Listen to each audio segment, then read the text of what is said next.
Hi నమస్తే, welcome to Myra media. నేను మీ కేవీఆర్. రాష్ట్ర రాజకీయాల్లో అంటే సంచలనం రేపిన ఘటన ఇదనమాట. సత్యవేడు ఎమ్మెల్యే కోనేటి ఆదిమూలం తర్వాత ఇంకొక మరో మహిళ రాసలీల ఆడియో టేపులు వీడియో టేపులు మొన్న బయటకు వచ్చిన సంగతి తెలిసిందే. సదరు మహిళనే ఆ వీడియోస్ని పెట్టింది బయటికి. అయితే ఆమె మరెవరో కాదు, టీడీపీ ఒక మండల మహిళా అధ్యక్షురాలుగా పనిచేస్తున్న తరుణంలో ఆమె ఈయనను బ్లాక్మెయిల్ చేసిందా, ఈయన ఆమెను బ్లాక్మెయిల్ చేసిందా అది తెలియదు. కానీ ఆ వీడియోలో మాత్రం ఇద్దరు ఒక అండర్స్టాండింగ్తోనే చేసుకున్నట్టయితే కనిపించింది. దీని మీద పచ్చ మీడియా పెద్దగా రియాక్ట్ కాలేదు. ఎందుకంటే మనకు దువ్వాడ శ్రీనివాసరావు మాధురి మీద ఉన్నంత ఇంట్రెస్టు, తర్వాత శాంతి విజయసాయిరెడ్డి మీద ఉన్న ఇంట్రెస్టు, మిగతా వాళ్ళ ఇళ్ళ కొంపలో ఏం జరుగుతుంది, వాళ్ళ బెడ్రూమ్లో ఏం జరుగుతుంది అన్నది దాని మీద ఉన్న ఇంట్రెస్టు మన దగ్గరికి వచ్చేసరికి, అంటే మన పార్టీలోనే ఇంత రాసలీలలు వెలుగు చూసినప్పుడు, ఇంత పెద్ద ఎత్తున బ్లాస్ట్ అయినప్పుడు వాటి గురించి స్పందించాలన్న ఉద్దేశం వీళ్ళకి లేకపోయిందన్నమాట. సరే, ఇక ఇది ఎటైతే అయిందిలే. కానీ ఈ పరిణామం టీడీపీకి ముఖ్యంగా కూటమి సర్కార్కు ఇబ్బందికరంగా మారుతుందని ఏం చేసిండు చంద్రబాబు, ఇమ్మీడియట్గా ఈయనను సస్పెన్షన్ చేసిండు. అయిపోయింది, అక్కడితో చేతులు దులుపుకున్నారు. కానీ ఆ వ్యవహారం అక్కడితో ఆగిపోలే. సదరు మహిళ తాను ఆత్మహత్య చేసుకోవడం మినహా వేరే ఆప్షన్ లేదు అని చెప్పి ఒక మెసేజ్ ఇచ్చిందనమాట.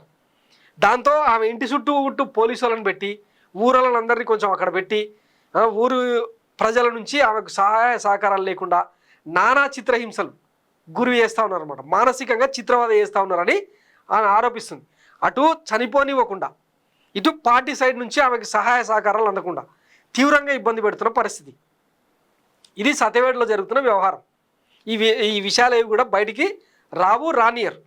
ఎందుకంటే ఇది మన ఇంట్లో సమస్య కదా, పచ్చ మీడియా పచ్చ ఇంట్లో సమస్య కాబట్టి బయటికి పోతే వైసీపీకి అడ్వాంటేజ్ అవుతుంది, ప్రతిపక్షాలకు అడ్వాంటేజ్ అవుతుంది. ఎందుకంటే మంది మీద రాళ్ళేసినాం కదా ఇన్ని రోజులు. అయితే ఈ ఇష్యూలో ట్విస్ట్ ఏంటంటే, ఈ కోనేటి ఆదిమూలం ఈ వీడియో టేపులు ఏవైతే బయటకు వచ్చినాయో దీని వెనకాల వైసీపీ నేతల కుట్ర ఉంది అని చెప్పి ఇక వాళ్ళ మీద తోసేసే కుట్రకు తెరదీశారనమాట. అదే ఈ స్టోరీ అన్నట్టు. తిరుపతి జిల్లా సత్యవేడు ఎమ్మెల్యే కోనేటి ఆదిమూలాన్ని ఎలాగైనా లైంగిక ఆరోపణల నుంచి బయటపడాలని ప్రభుత్వంలో కీలక పాత్ర పోషించే వ్యక్తులు ప్రయత్నిస్తున్నారని విశ్వసనీయ సమాచారం. అందులో భాగంగా ఆదిమూలం బాధితురాలైన తెలుగు మహిళా మండల అధ్యక్షురాలు వరలక్ష్మి మధ్య రాజీ ప్రయత్నాలు కొలిక్కొచ్చినట్టు తెలిసింది. ఈ కారణంగానే బాధితురాలు వైద్య పరీక్షలకు ససేమిరా అంటున్నారని సమాచారం.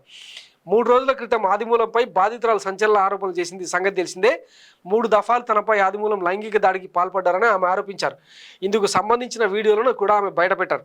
సొంత పార్టీ నాయకురాల ఆరోపణల్ని టీడీపీ అధిష్టానం సీరియస్గా తీసుకుంది. వెంటనే ఆదిమూలంపై సస్పెన్షన్ వేటేసింది. ఇదంతా ప్రజల్లో పార్టీకి ప్రభుత్వానికి రాజకీయంగా నష్టం కాకుండా టీడీపీ అప్రమత్తమైందనేది బహిరంగ రహస్యం.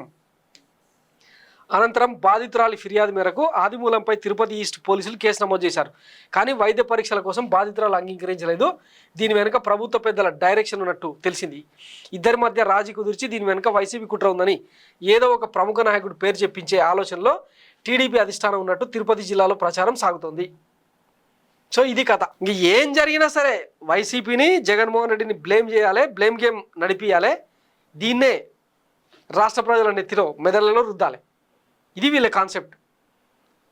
కొన్ని విషయాలు చెప్తే ఆశ్చర్యపోతారు.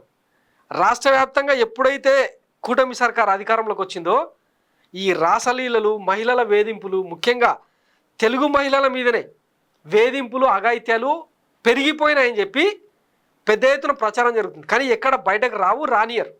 ఇంకా పచ్చిగా చెప్పాలంటే కోరిక తీరిస్తేనే మీకు పనులైనా ఇంకేమైనా పార్టీలో ప్రాధాన్యత అయిన దగ్గరికి వచ్చేసిందని టాక్ నడుస్తూ ఉంది. ఎమ్మెల్యేల దగ్గర నుంచి, కోఆప్షన్ సభ్యుల దగ్గర నుంచి ఇంకిట మొదలు పెడితే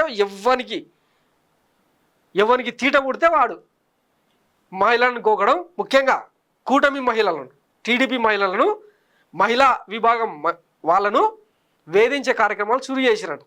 ఇవేవి మన మీడియాలో, పచ్చ మీడియాలో కానీ ఎక్కడ రానియం. సో ఇది కూటమి పాలన. Thanks for watching Myra media. నేను మీ కేవీఆర్. Thank you.